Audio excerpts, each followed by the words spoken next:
In my United Methodist Polity class last week at ILIF on Tuesday nights, we were talking about forgiveness. One student asked how the parents of Claire Davis could publicly forgive after the recent Arapahoe High School shooting. Her father, Michael, spoke these words at her memorial service. The young man that shot Claire had a name. His name was Carl Pearson. My wife and I forgive Carl Pearson for what he did. We would ask all of you here and all of you watching to forgive Carl Pearson. He didn't know what he was doing. The fact is that Carl was blind, was so blinded by his emotions that he didn't know what he was doing. When the reporters refused to use Carl's name, calling him only the shooter or the murderer, Claire's dad, Michael, forced us to think about Carl Pearson as a human, one of us, someone suffering terribly and in desperate need of help. In our story at the well today, this woman also does not have a name in the Bible.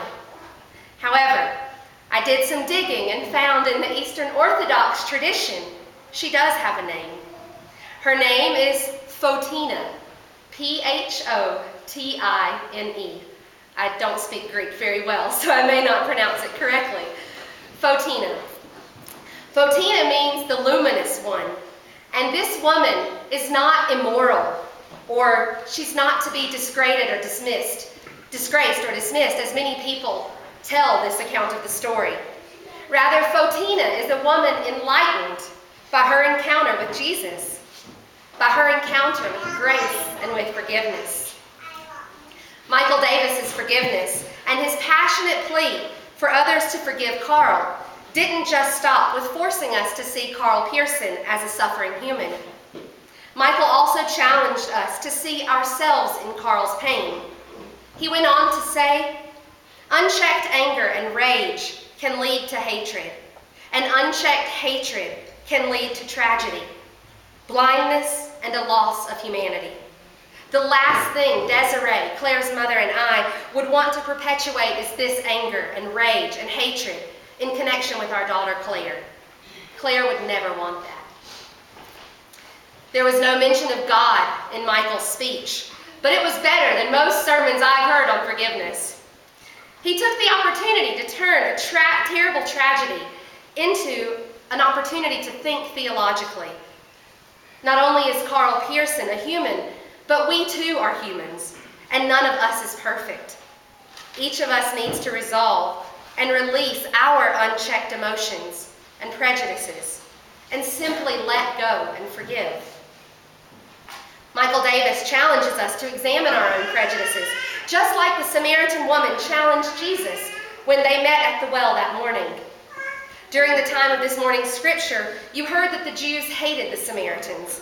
It was a feud that had begun hundreds of years before, worse than the Hatfields and the McCoys. And the basic problem was that the Samaritans had accepted the Jewish faith in part, but had held on to some of their native cultural traditions. The heart of their disagreement, it was a theological disagreement, and the source of their bitter hatred for one another was a simple question. What is the appropriate place to worship? For Jews at that time, the temple in Jerusalem was the only appropriate place to worship. But the Samaritans, who lived far away from Jerusalem, built a shrine on top of their own mountain so that they could worship more locally. If Jesus took a drink from this woman, from his enemy, from a Samaritan, then he would have been considered ceremonially unclean by his Jewish brothers and sisters. In fact, he would have been ostracized from his community for a certain period of time until that uncleanliness had passed. And on top of that, Jewish rabbis did not even speak to women publicly during this time. Jesus was being scandalous in more than one way when he asked this woman at the well for a drink, which she herself pointed out to him. Did his physical thirst outweigh his hatred for his enemy? Why was Jesus even in Samaria if these people were so despicable? Well, there's a simple answer for that. Samaria was between Galilee in the north and Judea and Jerusalem in the south. So Jews traveling home from their temple worship could take a long way around, which most of them did, But Jesus chose to travel with his disciples through Samaria, which was the shortest route. This also offered Jesus an opportunity to show his disciples that although he was a Jewish rabbi, he did not hold the same unchecked anger, rage, and hatred at the Samaritans that other Jews held. She doesn't give him a drink at first, but she tries to figure out who he is and why he's even speaking with her in the first place. When he mentions living water, perhaps she thinks him a bit crazy, thinking that he's better than the Jews who built the well in the first place. She didn't understand what he meant, but she didn't stop asking questions either. And I think Jesus must have appreciated how bright and how curious this woman was. So he explained to her, "Drink this water, and your thirst is quenched only for a moment. Drink the water I offer, and you'll never thirst again." This woman immediately realizes that Jesus is not crazy, and she wants some of this living water. So why doesn't he just give it to her? Why does Jesus ask to meet her husband? Maybe he wants to be sure that she fully understands what he's talking about. Maybe he wants her to understand who he really is. So either way, he brings up her marital history. I disagree with some scholars who say that this is Jesus' attempt to shame this woman, to discredit her intelligence. We don't know why she had 5 husbands. Perhaps each one died, because in the Jewish tradition, then she would have been required to marry her dead husband's son, father, no, not son. She would, see what happens when you don't look at your notes? In the Jewish tradition, if your husband dies, you're forced to marry his brother. If there's not a brother, then either an uncle, a cousin, or even the father. So women were passed down through families as each husband died. And of course, if that happens to you more than once, you get quite a reputation. And maybe this 6th man, the one she's living with now, who's not her husband, maybe he doesn't want to marry her. Maybe he's afraid that he'll end up like all of his other relatives. Either way, I don't think this is Jesus' attempt to shame this woman. I think that Jesus is letting the woman in on the fact that he knows her beyond what he could possibly know. And that he is nonetheless excited to talk to her, eager to share a drink of water with her. As he reveals her difficult past, he also makes her know that she is fully welcome to his living water. Mark Browning shared another forgiveness story like that of Michael Davis with me recently. Mark's college friend, Brad Buchholz, was a healthy 55-year-old man in Austin, Texas, who was diagnosed with prostate cancer about 2 years ago. Looking for specialized treatment, Brad moved to New York City to meet Dr. Richard Stock. Brad and Dr. Stock became close friends over the course of his treatment as they shared a love for jazz music. Against all odds, Brad beat his cancer and returned home to Texas.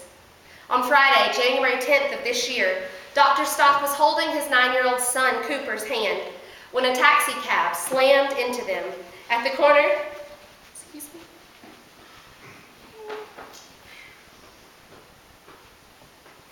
At the corner of West End Avenue and 97th Street in New York City. The father walked away, but the son died on the scene. In a letter to friends and family, the Stock family expressed sympathy for the cabbie, Kofi Kamlani, who was ticketed for failing to yield to pedestrians. They wrote, "We cannot even find in our hearts at this time to feel anger toward the cab driver, who we know must be suffering too. It would help give some meaning to this senseless nightmare if it serves as a reminder to people to drive extra carefully and to give extra hugs to their children." Dr. Stock and his family are Jewish. They make no mention of God in their letter, but they also choose not to blame the cab driver for the tragic accident, not to point fingers, not to hold on to anger or rage or hatred. That wouldn't change their situation. Instead, they rightly point out how much Kofi Kamlani must be suffering. Kamlani's family told the media about how depressed he was and how sorry, how he hadn't left the house since the accident. But I wonder how about being forgiven. Forgiveness is not only difficult to offer, but at times it is nearly impossible to accept. For that reason, I find Photina's reaction to Jesus and his offer of grace and forgiveness a very powerful message to us. She doesn't say, "No thanks, I don't deserve your living water." She recognizes its life-changing potential, embraces a deep drink of the truth, and then runs out and shares the good news with all of her neighbors. Did you know that this woman is the first character in the Gospel of John to engage Jesus in a theological discussion about where the appropriate site of worship is?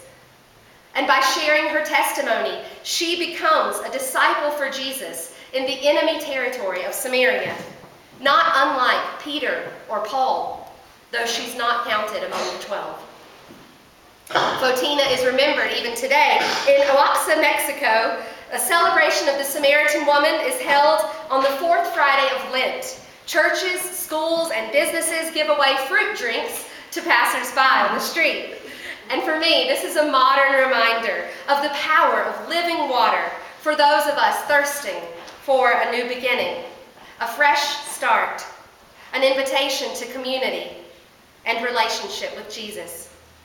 For me, the beauty and power in this story, and in the stories of Michael Davis and Dr. Richard Stock, is that grace and forgiveness trump grief and trauma. Love is stronger than hate. And even when we are suffering deeply, we can choose to forgive and to accept forgiveness. Jesus widened the circle of his disciples, inviting even the most scandalous to take a deep drink of living water. And isn't that what God is like? Amen.